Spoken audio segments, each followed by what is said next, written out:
Bienvenue en direct sur TV7, sur Facebook, sur tv7.com. On couvre pour vous tout le week-end Bordeaux So Good. C'est la 4e édition de ce bel événement au cœur même de l'agriculture, de la bonne bouffe, du bon vin, de la gastronomie du Sud-Ouest. Et dans cet événement, il y a cette ferme éphémère ici sur les quais de Bordeaux en plein soleil, en bord de Garonne. Je suis devant les belles poules de la graineterie ludonnaise de monsieur Lahaye, père et fils, des jolies poules pondeuses qui pondent un œuf par jour du côté de Ludon-Médoc et qui vivent en moyenne 4 ans. Elles sont en pleine forme. Elles n'aiment pas trop la ville, m'a dit le patron. Elles n'aiment pas le froid ici de la ville. Quand elles vont retourner dans le Médoc, des petits médicaments vont les rebooster, un peu d'aspirine pour garder la forme et nous faire des bons œufs. Alors ici, dans cet événement Bordeaux So Good, il y a énormément de choses à découvrir puisque des restaurants sont partenaires avec des ostréiculteurs et la Chambre des ostréiculteurs et de la conchyliculture d'Arcachon.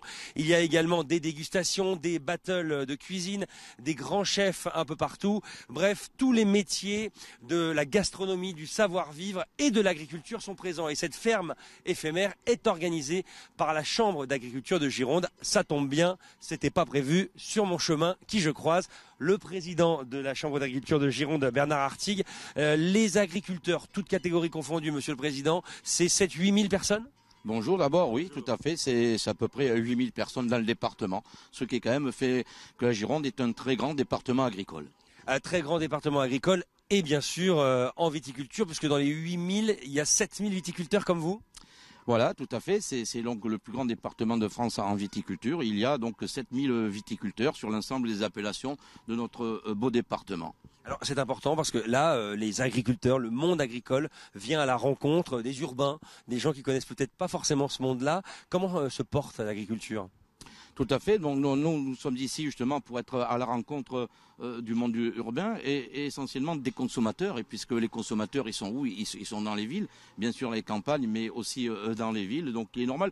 On fait des tas d'activités tout au long de l'année. On va sur les territoires. Donc on va un peu partout dans notre beau département, comme j'ai déjà dit. Et puis là, nous sommes en ville. Alors comment se porte le monde agricole ? C'est donc votre question.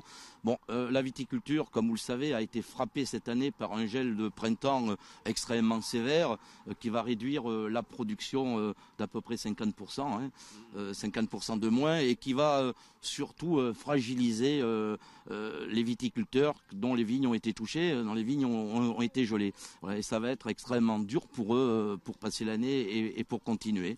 Donc ça c'est un premier point, mais c'est quand même l'économie viticole dans le département, c'est quelque chose d'extrêmement important. C'est plus que l'aéronautique. Enfin, ce sont des milliards qui tombent grâce à cette activité-là. C'est 20 000 personnes qui travaillent directement. Bref, c'est une activité économique majeure dans le département. Alors le reste, eh bien, nous allons trouver des éleveurs. Il y a à peu près, comme vous l'avez dit, 1000 éleveurs dans le département. Une petite centaine, voire un peu moins en lait. Et ça tombe bien pendant qu'on parle. Un éleveur arrive avec une belle bête. Elle est belle. Alors là, c'est pas une vache à lait. C'est une vache dite allaitante. Donc c'est une vache à viande. Donc les éleveurs, notamment les laitiers, ont été frappés par la baisse du lait. Même si aujourd'hui on nous dit qu'il manque du beurre, mais le prix du lait a baissé. Et puis aussi dans le département, nous pouvons trouver donc d'autres productions, des maraîchers bien sûr, notamment autour de Bordeaux, la ceinture légumière, et puis les grandes cultures, plus particulièrement dans la vaste zone de la lande girondine, voilà, où là on va trouver des céréaliers très compétitifs. Exactement. Donc le meilleur moyen d'aider ce monde-là, c'est de consommer leurs produits. Alors le meilleur moyen, c'est de venir nous voir, de parler avec nous et puis de consommer nos produits. Et puis il faut aussi que les consommateurs français, plus particulièrement girondins, puisque nous sommes en Gironde, soient fiers de leur agriculture et soient fiers de ce qu'on leur met chaque jour dans la table, 3 fois par jour quand même. Exactement. Des produits de grande qualité, les meilleurs produits au monde, ce sont les produits français. Donc il ne faut pas rougir, il ne faut pas avoir peur de les consommer. N'ayez pas peur de consommer ces produits. Merci beaucoup, Monsieur le Président. Des vaches à lait ici, des vaches à viande par là. Et on va aller maintenant à la rencontre d'une personne très intéressante qui travaille du côté de Gradignan pour un conservatoire, le conservatoire des races d'Aquitaine. Conservatoire qui se préoccupe de quoi ? De maintenir en vie des races qui aujourd'hui aujourd'hui commencent à disparaître du cheptel agricole français. Et je vais rejoindre Lucille Caled qui est chargée de mission pour ce conservatoire qui se situe dans une école d'ingénieurs. Où est Lucille? Elle est là.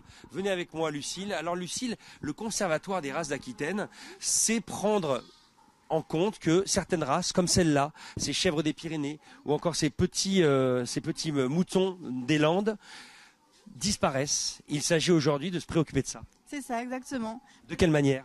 Alors l'objectif c'est d'augmenter les populations, donc faire reproduire les femelles en les plaçant dans des élevages et en essayant de trouver du coup une finalité à ces élevages pour que les éleveurs qui les accueillent puissent en vivre également et développer des productions locales et des produits de qualité. Donc c'est un vrai boulot scientifique quelque part. Ah oui, c'est vrai. Il faut faire des plans d'accouplement, essayer de gérer au mieux la diversité au sein de la population. Donc trouver quel est le mâle qui va aller avec la femelle. Et du coup, c'est vrai que c'est un vrai travail sur le territoire et partenarial aussi avec l'ensemble des éleveurs d'Aquitaine. C'est intéressant parce que votre métier, il est un peu dans l'ombre, il est assez peu connu du grand public. Et là, voilà, il y a des enfants, il y a des parents. Donc le message est clair, c'est que là, vous êtes en bord de Garonne et que vous expliquez clairement votre mission, que oui, ces animaux-là peuvent disparaître si on ne fait pas attention. Exactement, oui. Savoir que les animaux de ferme sont d'une grande diversité, que c'est une grande richesse pour nous, pour notre région, pour notre cuisine, pour nos assiettes et que du coup, c'est très important.